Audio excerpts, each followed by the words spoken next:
give for our role as coordinator or school administrator. And the College Board gave us some additional information that they didn't give you guys. So one of the questions that came up from teachers and from their students was, could kids use a timer outside of what's on the computer? And so the answer to that is yes. So if you would like to use your cell phone as a timer while you're working, you could do that. If your mom or dad would like to be the timekeeper for you, if you're somebody who needs to know when every 10 or 15 minutes are up, they could do that for you. But that's the extent of the assistance that you could get from an adult on the exam. They also talked about dictionaries. Originally, the question was for our kiddos who are English language learners, could they use a dictionary? And the result was that essentially anybody could use a dictionary for the exam. There's no reason to not. Based on the way that it is this year. That may or may not be the case when we go back to paper pencil. You're also able to use your notes, your study guides, your textbooks, your assignments, and your assessments with one exception. So if you have shared materials, and I know that Mr. May and Ms. Ferguson often have shared materials for kids for notes, you need to download those or copy and paste them into a Word document, because if you open any documents that are shared and someone else is in them during the exam time, College Board will know. So if you have shared Google Docs with anybody, you want to copy and paste those into a Word doc.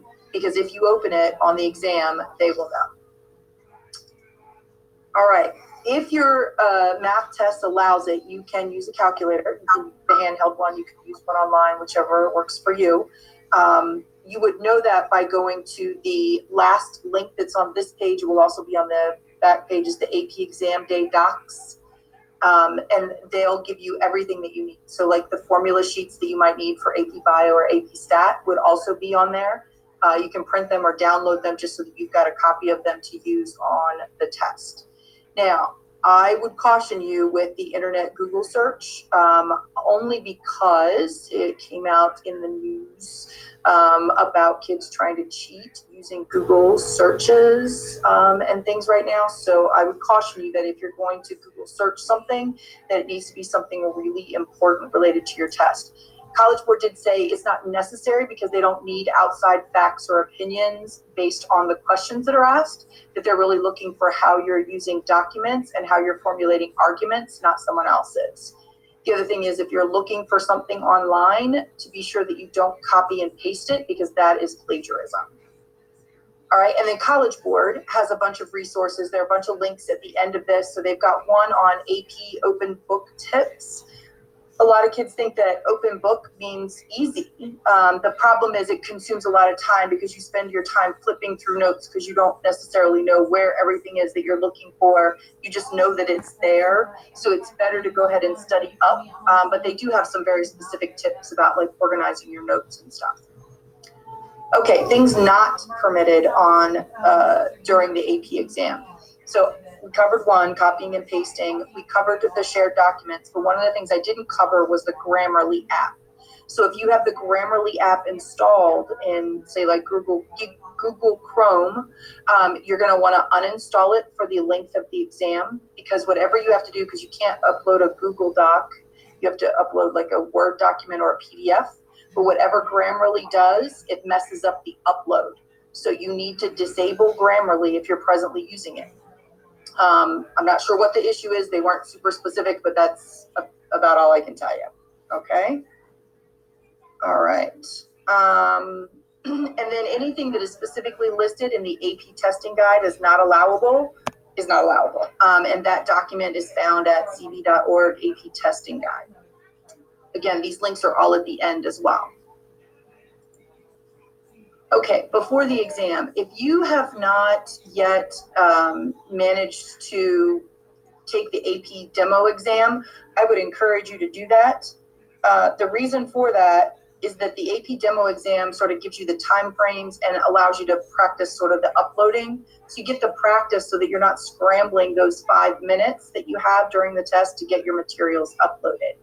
One of the things that happens is on the AP exam, if you're not able to upload your documents and it's because you run out of time, there is no makeup test for that.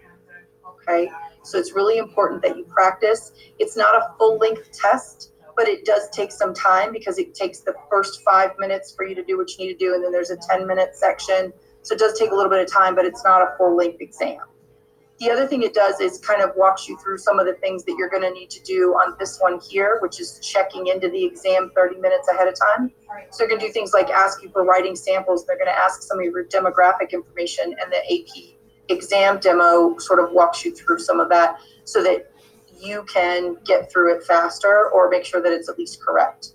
Before the exam, you also want to collect any materials. So I'm going to assume most everybody is going to do their stuff online, so that you're either going to have a Google Doc open and you're typing in your Google Doc, and then you're going to save it into either a Word document or a PDF. But if you're doing paper pencil, you need to have white paper, whether it's lined or unlined, makes no difference, a pencil or a blue and black ink pen. And on every document that you do, whether it's paper, pencil, or online, you need to be sure that you have your AP ID and your initials on every page. If you're handwriting your documents, you also have to number your pages with your pen or pencil so that they know the order of things. Okay, if any questions about your e-ticket, if you can't find the email, just go right to My AP, and you should be able to find it there as well. Oops, I don't want to do that. I want to go back one. All right, so during the exam, the reason that we say check in 30 minutes early is because you do have this stuff to do ahead of time. So if your exam starts at 4 o'clock today, if you checked in at 3:55, you still have another 25 minutes worth of work to do, which is going to take 25 minutes away from your exam, which would be a real shame because your exam time's only 30 minutes. So they don't back up the time that the AP exam starts. The AP exam starts at 4 o'clock, but you've got pre-work to do, so you need to be 30 minutes early. Also, while you're doing the exam, you need to make sure that you've labeled all the parts. So if you have questions A to D, that you label, this is, I'm answering part A, I'm answering part B, so on and so forth. College Board did also say that while you're answering these questions, if you don't get to them all, it's okay, go ahead and upload what you did get to. It doesn't mean that you still can't earn a 5. They're looking for quality, not quantity. The other thing that they said is if you have a series of DBQs, let's say you have 5 DBQs that you're working from on a question, that it's okay to not use all of them if you use 2 or 3 of them really well. So this again speaks to that quality and not quantity piece. All right, so once we get to after the exam. So, you know, the weather's been crazy this year. So should something happen where you have a technical issue, your house loses power, a tree falls on the house and knocks everything out of whack. If you have a technical issue or a major disruption during the test, you may request a makeup exam. You're going to have to explain what that is, though, what your reason is.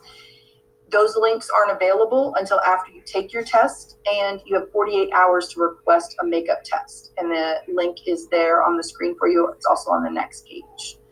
So then once you're done, you're done. Just relax. You've made it through, and we're super excited for you that you are done. These are the important links for you: the AP testing guide, the open book tips, the exam day documents, the demo, the requesting a makeup, and the exam schedule in case you've forgotten. Remember, you always want to plan to be 30 minutes early for every exam. So it doesn't matter if you answered the question once for a different AP exam, you need to be 30 minutes early to every exam. So really your exam doesn't start at 4, it might start at 3:30 because you need to be on 30 minutes early. All right, any questions that I can answer for you?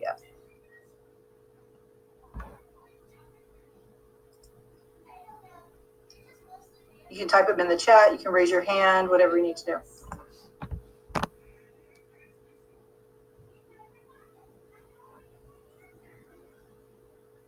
All right, how about this? Is everybody ready for their AP exams?